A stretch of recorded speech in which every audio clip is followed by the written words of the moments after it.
In centuries of US history, America's never seen an election like this one before. Donald Trump survived multiple assassination attempts, legal battles, and messy primaries to come out on top. Meanwhile, Kamala Harris was a late entrant to the race after Joe Biden dropped out and could become the first female president of the United States. This is the first time Americans have cast a ballot for their president since Donald Trump lost in 2020 and rioters stormed the Capitol on January 6. Congress remains bitterly divided, and this election will decide who holds the balance of power at the heart of the world's most powerful democracy. Republicans are hoping to seize back that power.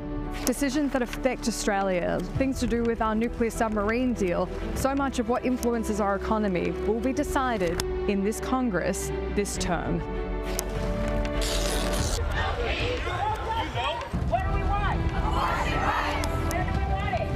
No single issue has activated voters more, in particular young women, than the overturning of Roe v. Wade at the Supreme Court, which protected access to abortion across America.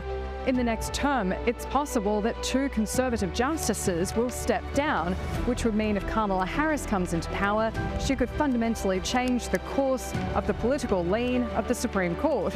If Donald Trump were to win, he could solidify it for a generation.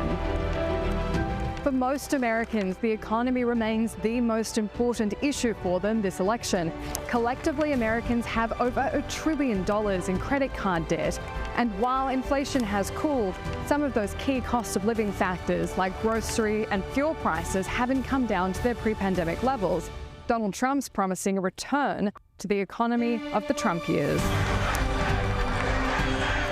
Will Kamala Harris make history tonight as the first female to be voted in for President of the United States?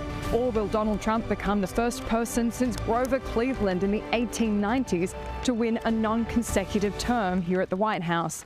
Whatever happens tonight, history will be made. Our coverage begins on Sky News Australia.